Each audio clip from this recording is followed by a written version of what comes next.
everybody. So I wanted to announce the winner of the Deep contest. Let's just skip all the rhetoric and get right to the good stuff, because there's a lot of circular conversation going on. The winner is Shane, the independent optimist, who has his own YouTube channel. And the reason why we selected his video as the winner, a couple of reasons. So first of all, so I noticed that David lives out of hotels and motels, and he hops around from motel to hotel. Not that there's anything wrong with that at all, it just that it does point towards stability.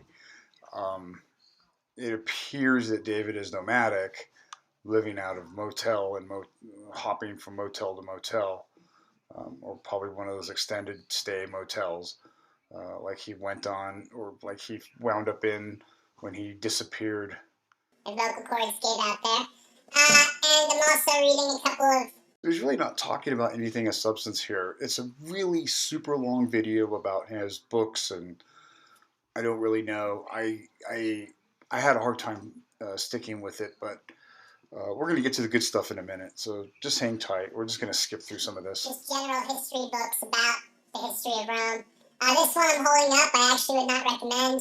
It's too politically correct. I hate it when these books are like, now the way the Romans treated women is not how women should be treated today.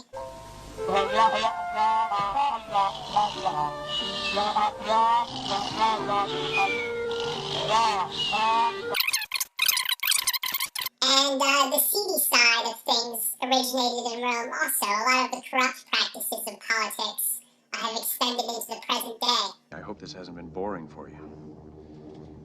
It's just that whenever I start to talk about Elaine, I always get so carried away. I lose all track of time. 2 hours later. That's part of why we selected Shane as the winner. I know his video is a little over 3 minutes, but the actual submission part is within our rough 3-minute guideline. He's just talking at the beginning and introing it.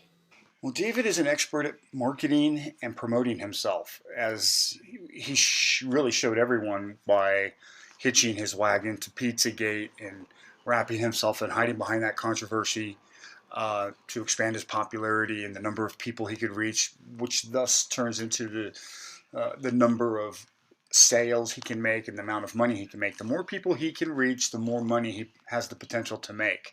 But really, watching this video, it's just a lot of rhetoric. It's just a lot of fluff. There's no substance or anything of value. It's just talking about books and other bullshit. Nothing remarkable. And it's just him in front of the camera always, in his hotel or motel room, it looks like,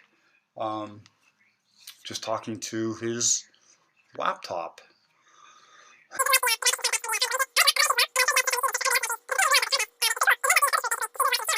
Day 2. But in being able to see many of you guys on camera, I've come to the conclusion that pretty much everybody is watching this.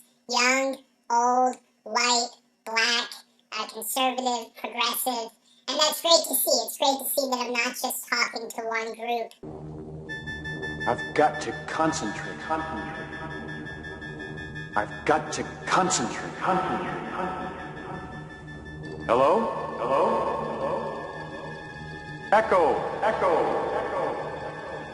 Pinch hitting for Pedro Borbon. Manny Mota. Or to one kind of person.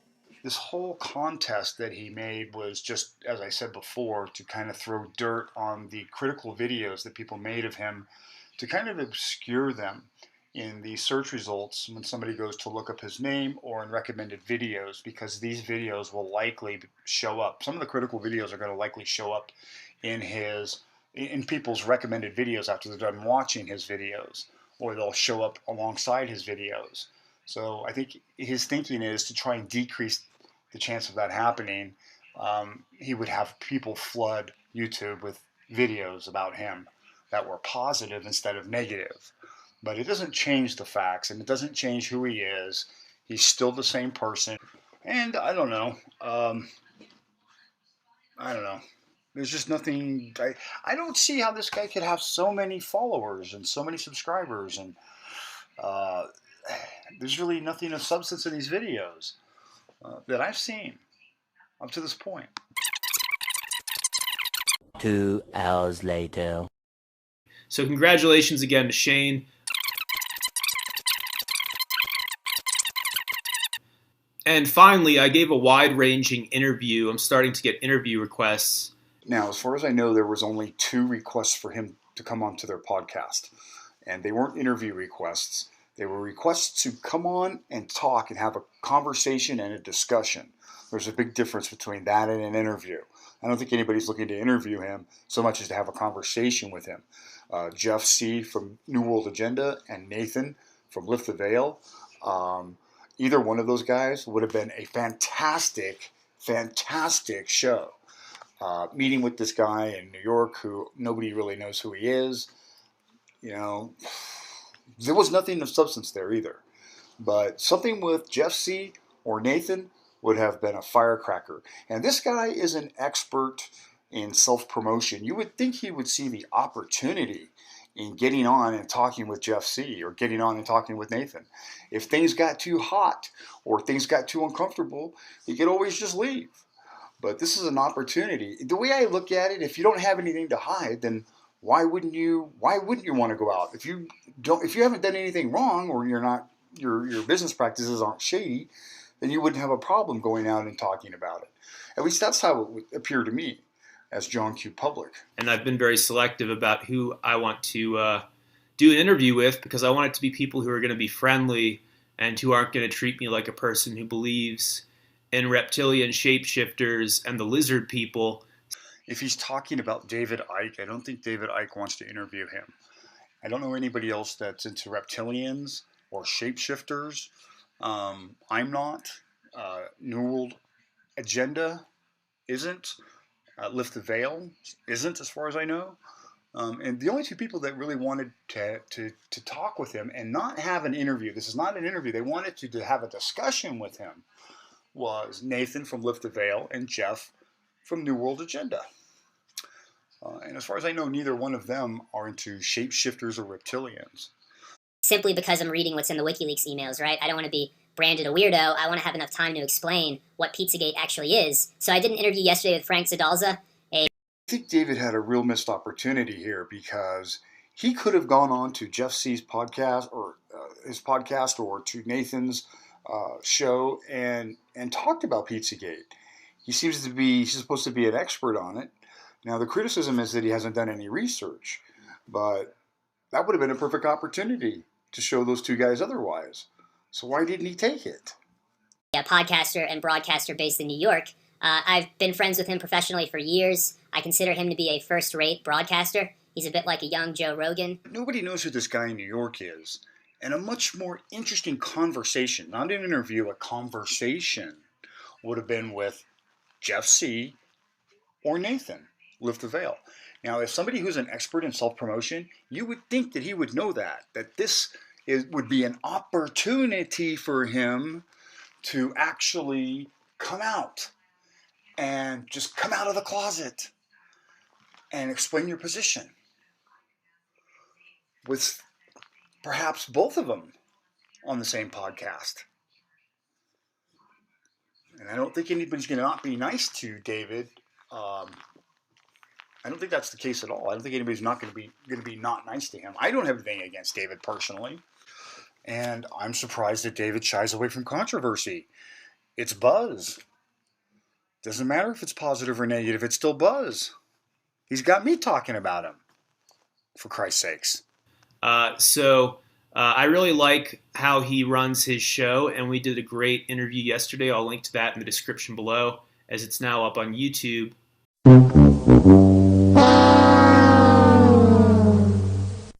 But we addressed some of the more absurd claims during this week's character attack on me. Am I a Zionist shill? Am I controlled opposition? All of that stuff was addressed in the interview.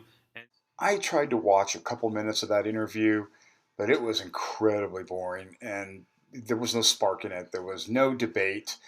You know, this was just propaganda. The interview was just propaganda. It wasn't even a proper discussion. It was just, I didn't watch but maybe 2 minutes of it. It just, you know, a way better show would have been with Jeff C. or with Nathan. And it's really puzzling why David would miss an opportunity like that. I mean, he wants to create buzz about himself. That would have been a great way to create a lot of buzz about himself. Not to mention, it would have been a perfect opportunity to defend himself. But instead, the same way that he took down all his videos and just vanished, just simply got up and disappeared, is the same evasion that he has to appearing on Nathan or Jeff's podcast, which looks really suspicious. It just looks really fishy. I mean, if you have nothing to hide, why wouldn't you go out there and defend yourself on these podcasts?